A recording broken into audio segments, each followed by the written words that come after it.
Where would you rather ride a bike? This street? Or this street? This street? Or this street? The answer might seem obvious, but why? What makes this street better to ride on than this street? Well, it's because United States infrastructure prioritizes cars over all other forms of transportation, which makes it some of the worst infrastructure in the developed world.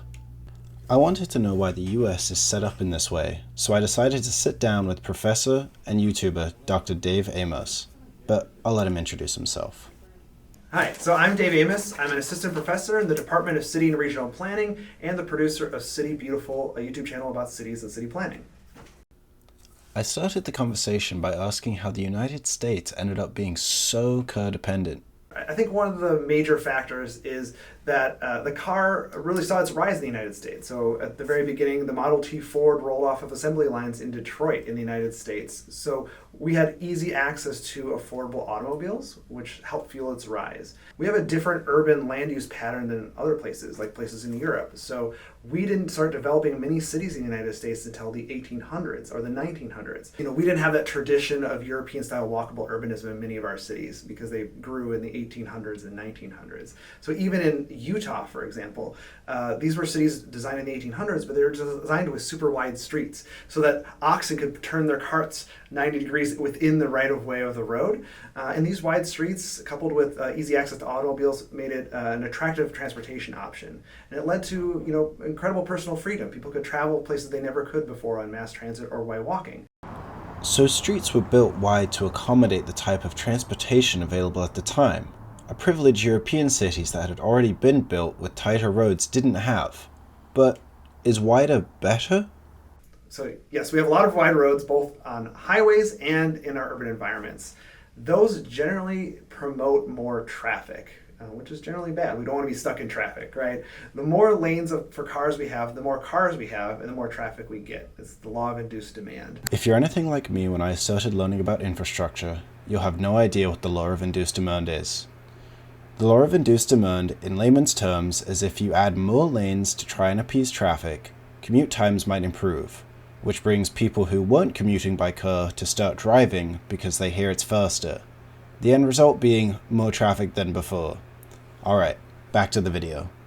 So by reducing the amount of space we give to cars, we actually reduce traffic and open that space up to different modes.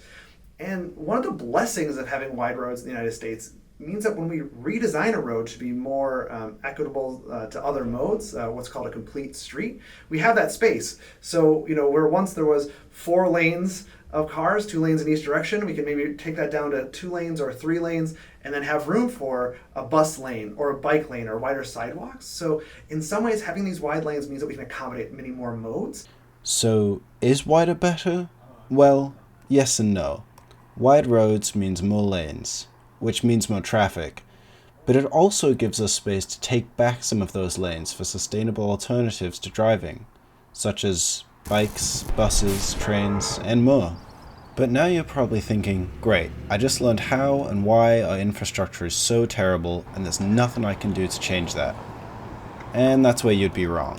One person can actually make a difference, and a small group of people can make a big difference. There are so many opportunities for people to get involved, either by attending a meeting, writing your city council member, joining a board or commission, or running for office yourself. And the barrier to entry is quite a bit lower than, running for Congress or something like that. So we all can make a difference. And fortunately, individuals are speaking up. After a fatal crash, people spoke out and changes were made to this crosswalk to improve pedestrian and biker safety. But that's not the only improvement that's been made. Every city in California, for example, has to have policies on complete streets as a part of their general plan. So in the span of 20 years, we've gone from nothing to every city needs to figure out a way to implement it. So I remain optimistic. And speaking with Dr. Amos gave me a lot of optimism on our infrastructure. US cities might be lagging behind compared to their European counterparts, but change is coming thanks in part to the individuals in the community who take the time to go to city council meetings and be heard. If you have had any bad experiences with poorly designed infrastructure, I implore you to do the same. And I hope this video has been insightful into what we have, how we got it, and where we're headed.